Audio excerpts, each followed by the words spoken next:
పని చేస్తా పైన పడిపోయాను కదా సార్. ఆ, ఆ పడిపోయినాక ఇంకా అడిగేవాళ్ళు ఎవరు లేరు, పెద్దవాళ్ళు తల్లిదండ్రులు లేరు నాకు అని. ఇంకోటి చిన్నపిల్లని నాకు ఇచ్చి పెద్ద పాపని పిలుచుకోపోయింది వాళ్ళమ్మ.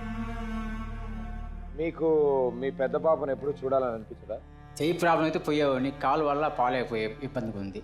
అంటే మీరు వేరే వాళ్ళ ద్వారా కానీ కొన్ని మాట్లాడడం జరిగిందా? ఎవరితో ఫోన్లో అయినా మాట్లాడడం జరిగిందా? అదేం లేదు సార్. అంటే ఇప్పుడు మీరు తాబిమేసిగా పనిచేస్తున్నప్పుడు రోజుకి ఎంత వచ్చేది? డైలీ 500 వస్తుంది సార్. డైలీ 500 వచ్చేది. మీ నలుగురే ఉండేవాళ్ళు అప్పుడు ఇంట్లో. మా అత్త మామ ఉంటున్నాం సార్. ఇప్పుడు మీరిద్దరే విడిగా ఎందుకున్నారు అని? పని చేయలేని చెప్పని. ఆవిడ వెళ్ళిపోయింది. అవును సార్. వాళ్ళ అమ్మ నాన్న కూడా వెళ్ళిపోయారా? ఆ అమ్మాయి ఉంటున్నా సార్ వాళ్ళు తల్లిదండ్రుల దగ్గరే. నన్ను చిన్న పాపను మాత్రము మా బంధువుల దగ్గరికి వెళ్ళమన్నారు. మా బంధువులు చారి తీయలేము.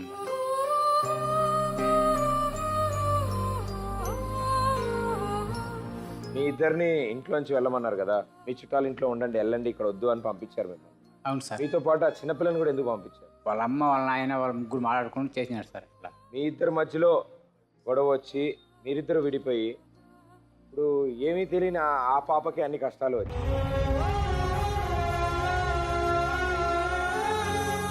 ఆ వయసులోనే తల్లి ఎలా ఉంటుందో కొంచెం కొంచెమే తెలుసు. తాను చదువుకోవాలి, బయటికి వెళ్ళి తన తండ్రి కోసం అన్నం తీసుకురావాలి.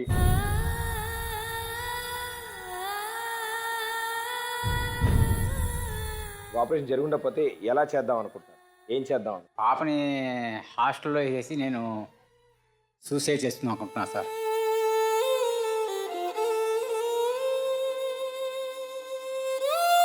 చాలా తప్పు సార్, అలా ఆలోచించకండి మీరు. ఎందుకంటే మీరే ఆ పిల్లకి అంతా సర్వస్వం, మీరే అన్నీ. అంత చిన్న వయసులో మా నాన్న కోసం నేను బయటికి వెళ్ళి అన్నం తీసుకొస్తా, మా నాన్న కోసం నేను చదువుతా, మా నాన్న కోసం నేను డాక్టర్ అవుతా అని అన్ని ఆశలతో ఉన్న పిల్ల ఆ పిల్ల.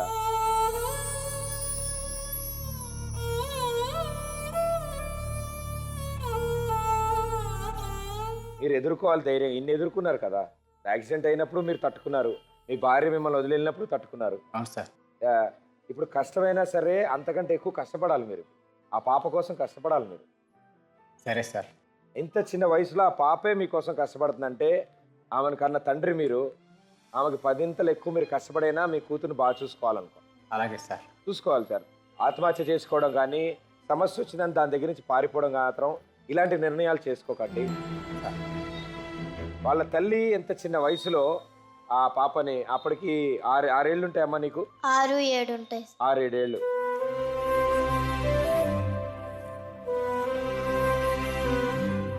ఓ పండగ వచ్చినా లేకపోతే ఏం జరుగుతున్నా అందరం కలిసి ఉండాలని నీకు అనిపిస్తుంది కదా? అనిపిస్తుంది. ఎప్పుడు అసలు పండగలకు కానీ దేనికి కానీ వెళ్ళాలనిపించలేదు నీకు అమ్మ దగ్గరికి? వెళ్ళాలనిపించేది సార్, కానీ అమ్మ వాళ్ళు అక్కడికి వెళ్తే మమ్మల్ని ఇంట్లోకి రానిరు సార్.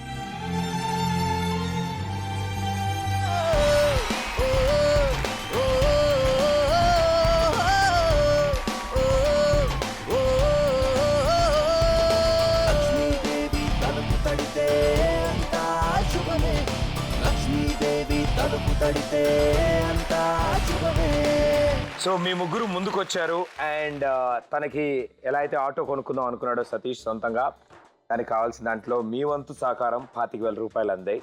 అండ్ మీ ముగ్గురు వీళ్ళందరి తరఫున ముందుకు వచ్చినందుకు ఫస్ట్లీ చాలా చాలా థ్యాంక్స్. మీరు వాళ్ళ పరిస్థితి తెలుసుకున్న తర్వాత మీరేమనుకున్నారు? వీళ్ళకు ఒక మంచి సహాయం చేస్తున్నందుకు చాలా సంతోషంగా ఉంది. మా వంతు ఒక మనీ ప్రొవైడ్ చేయడం చాలా హ్యాపీనెస్గా ఉంది. మీకు ముందు ముందు చాలా జాయ్ఫుల్ లైఫ్ ఉంటుంది. Best of luck. ఇక్కడి నుంచైనా కొన్నైనా తీరుతాయి కష్టాలు. మనందరం కలిసి ప్రయత్నిద్దాం. ఇదిగో ఇలాంటి మంచి వాళ్ళు ఉన్నారు, చాలా మంది ఉన్నారు. టీవీ చూస్తున్న వాళ్ళు చాలా మంది ఉన్నారు. అందరం కలిసి ప్రయత్నిద్దాం, సరే? అండ్ మీరు ధైర్యంగా ఉండాలి, మీ అన్నకి ధైర్యం ఇవ్వాలి.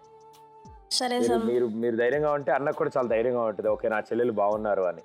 సరేనా? సరే సార్. రైటా? ప్రయత్నిద్దాం ఇంకోసారి. ప్రయత్నిద్దాం. ఎస్.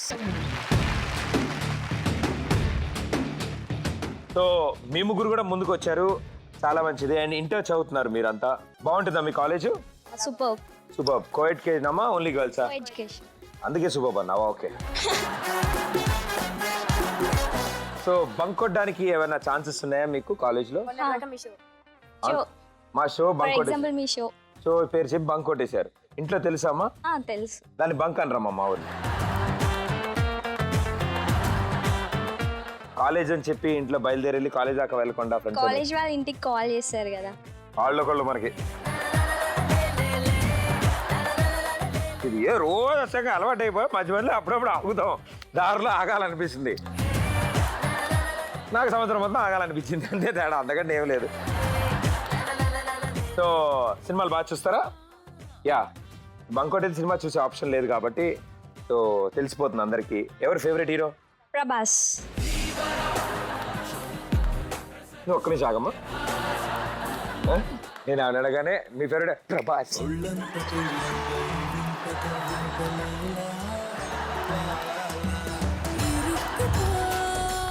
Very good. సో తప్పకుండా ఆయన కూడా మన షో చూస్తున్నారు. సో ప్రభాస్ గారికి మీరు ఏమైనా చెప్దాం అనుకుంటున్నారా? చెప్తారా? మీ ఇష్టం, మీరు ఎవరెవరికి ఏమేమి చెప్దాం అనుకుంటే చెప్పండి. ముందు ఈవిడతో మొదలెడదు, ఈవిడికి అమ్మాయి. హాయ్ ప్రభాస్, బాగున్నావా? బాగా క్లోజర్. హాయ్ ప్రభాస్ బాగున్నావా? హాయ్ ప్రభాస్ గారు బాగున్నారా అనాలి. Hi dude.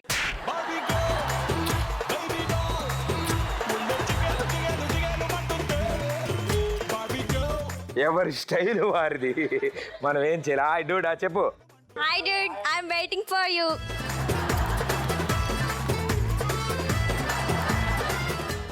నువ్వమ్మా next. Hi Pavan Kalyan garu, నేను పెద్ద ఫ్యాన్ని మీకు.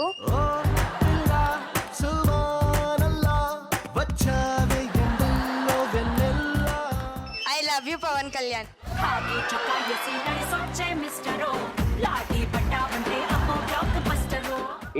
ఇంటర్కే ఇంత క్లారిటీ ఉందంటే గ్యారంటీ ముందుకి చాలా అద్భుతాలు ఉన్నాయి.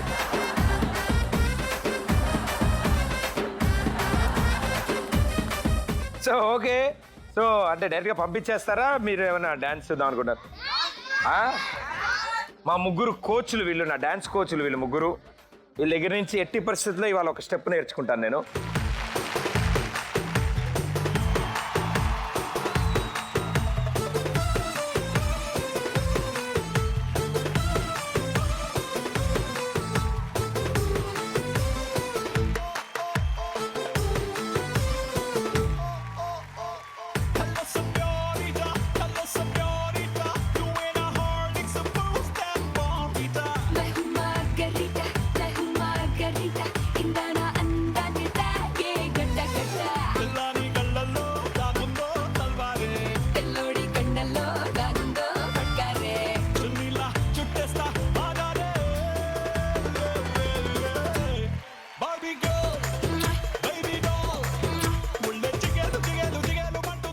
ఖమ్మం జిల్లా వేంసూరుకి చెందిన కృష్ణ కూలి పని చేసుకుంటూ ఉండేవాడు.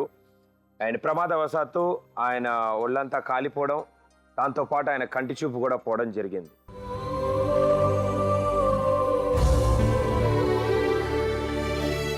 ఆ రూమ్లో తీసుకుపోయి నీళ్ళు పోసింది సారు, అక్కడ నా బతికి సేకట్ అయిపోయింది సార్.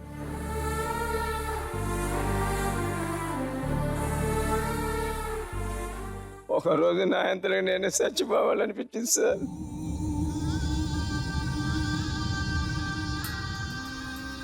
నా కొడుకు నా తల్లి ఏం తింటున్నారో చూసుకునే పరిస్థితి లేదు. కళ్ళు లేక చూడలేకపోయినా ఆకలి బాధ నాకు చెవులు కనపడుతుంది సార్.